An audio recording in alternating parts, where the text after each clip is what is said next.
बिस्मिल्लाहिर्रहमानिर्रहीम, अस्सलाम वालेकुम। मैं आपको मैसा सीक्रेट शेफ की किचन में खुश आमदीद कहता हूँ। सर्दियों की आमद है तो मैंने सोचा क्यों ना आपके साथ शादियों में बनने वाली कश्मीरी चाय की रेसिपी को शेयर किया जाए। ये एक मेरे भाई की रिक्वेस्ट थी कि मैं उसके लिए इस रेसिपी को शेयर करूँ, तो मैं इसलिए आज कश्मीरी चाय जो शादियों में बनती है उसको मैं बनाने जा रहा हूँ। तो चलें स्टार्ट करते हैं इस रेसिपी को। बिस्मिल्लाहिर्रहमानिर्रहीम। ये मेरे पास वो तमाम चीज़ें हैं जिससे मैं रेसिपी बनाऊंगा। कश्मीरी चाय ज़बरदस्त सी बनाऊंगा।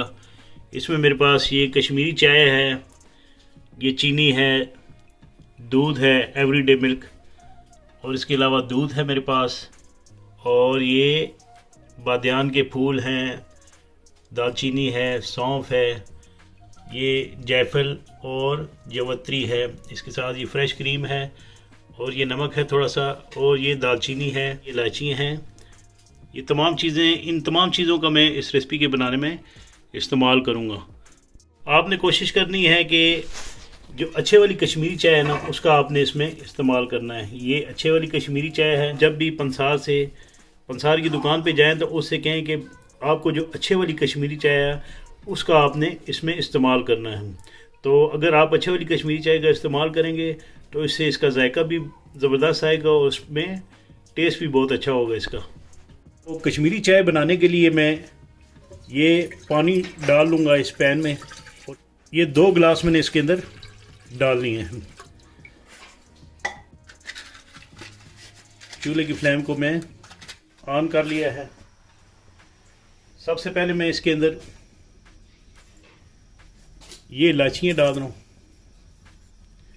कश्मीरी चाय बनाने के लिए और उसमें टेस्ट बनाने के लिए ये इलायचियाँ तकरीबन 10 से 12 अदद हरी इलायचियाँ ये डालूँगा। इसके बाद मैं इसके अंदर ये 3 से 4 अदद दालचीनी के स्टिक डाल लूँगा। ये मेरे पास बादियान के फूल हैं। ये बादियान के फूल आपने तकरीबन 3 से 4 अदद ये इसमें डाल लेने हैं। इसके बाद ये लौंग है, ये आपने इसके अंदर डालना है, और जलवत्री है, जायफल ये छोटा सा टुकड़ा है, और जलवत्री के 2 टुकड़े हैं, ये आपने इसके अंदर डालने हैं। इस कश्मीरी चाय में अहम किरदार है, जो अहम किरदार अदा करता है ये सौंफ, ये आपने 2 खाने की चम्मच के बराबर इसमें डालना है। और ये कश्मीरी चाय है जो आपने इसके अंदर डालनी है, ये तकरीबन 3 खाने की चम्मच के बराबर है। ये आपने इसके अंदर डालकर इसको आपने अच्छे से मिक्स कर लेना है।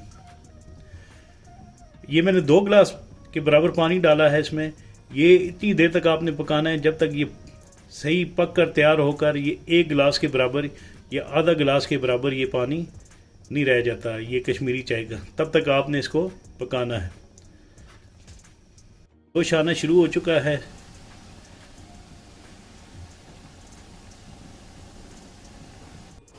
यहाँ पे दूसरी साइड पे मैंने दूध उबालने के लिए रख लिया है। ये तकरीबन 4 से 5 कप के बराबर मैंने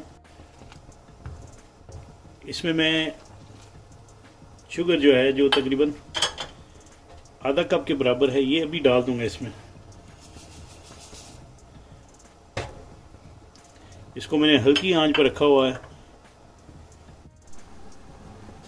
एक तरफ ये जो है कश्मीरी चाय का जो कहवा है ये तैयार हो रहा है, तो दूसरी तरफ आपने दूध को हल्की आंच पर रख देना है। ये थोड़ा सा कम हो चुका है और इसकी इतनी बेहतरीन और ज़बरदस्त सी खुशबू आ रही है। कश्मीरी चाय के अंदर ये बेकिंग पाउडर 1 चाय की चम्मच के बराबर डालूँगा। इससे ये होगा कि इसका टेस्ट भी दुबाला होगा। ये डालने के बाद इसके अंदर ज़बरदस्त सी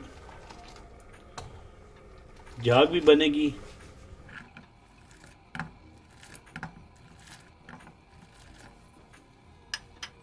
साइडों से ये जो बलाई है ये उतार लेनी है। मैंने इसमें एवरीडे मिल्क जो है जो तकरीबन आधा कप के बराबर था वो मैंने इसके अंदर डाला है। इसके बाद ये मेरे पास क्रीम है। इससे यकीन माने इतना ज़बरदस्त इसका टेस्ट आएगा। कि आप एक दफ़ा ये कश्मीरी चाय पियेंगे तो आप मुझे याद करेंगे। तो ये टाटा पैक क्रीम जो है ये आप इसमें डाल लें। इसको विस्क के साथ मैं अच्छे तरीके से मिक्स कर लूँगा। दूसरी तरफ ये देखें, ये चाय जो है, ये देखें, ये मैंने 2 गिलास के बराबर इसके अंदर पानी डाला था और ये 2 गिलास से काफ़ी कम हो चुका है। अब मैं इसके अंदर थोड़ा सा पानी डालूँगा ठंडा और इसको अच्छे तरीके से मैं सूप लीडर के साथ इसको इस तरह मिक्स कर लूँगा। इसमें मैं हल्का सा रेड कलर का इस्तेमाल करूँगा। इसमें आपने, ये मैंने एक बॉल ले लिया है, इस बॉल में आपने ये टी स्टैनर रखना है। इस कवाई को आपने इस तरह छान लेना है। अब मैं इस कहवे को थोड़ा थोड़ा करके, ये देखें माशाल्लाह ये कितना क्रीमी और कितना ज़बरदस्त ये गाढ़ा दूध बना है। ये थोड़ा थोड़ा करके ये कश्मीरी चाय का कहवा इसके अंदर डालूँगा। थोड़ा थोड़ा आपने इसके अंदर मिक्स करना है और ज़बरदस्त सी ये कश्मीरी चाय आपने बना लेनी। ये देखें माशाल्लाह कितना ज़बरदस्त इसका कलर आया है।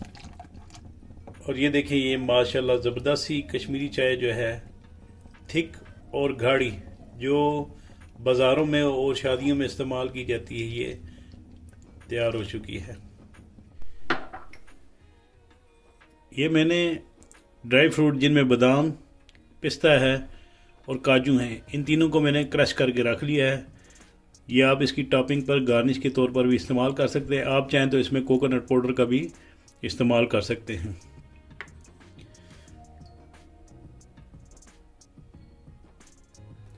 ये इस तरह मैं इसको इन दोनों कपों में डाल लिया है और इसके बाद मैं इसके ऊपर ये जो हमने ड्राई फ्रूट रखे हुए हैं, पिस्ता, बादाम, ये थोड़े थोड़े गार्निश के तौर पर इनके ऊपर डाल लूँगा। तो इंशाल्लाह मुझे उम्मीद है कि आपको मेरी ये रेसिपी पसंद आएगी। इसके बारे में मुझे कमेंट्स बॉक्स पर कमेंट्स ज़रूर कीजिएगा। इसके साथ ही मैं अपने मोअज़्ज़ज़ नाज़रीन और प्यारे दोस्तों से इजाज़त चाहता हूँ। अल्लाह ताला आप सबका हामी नासिर, जज़ाकुमुल्लाह खैर।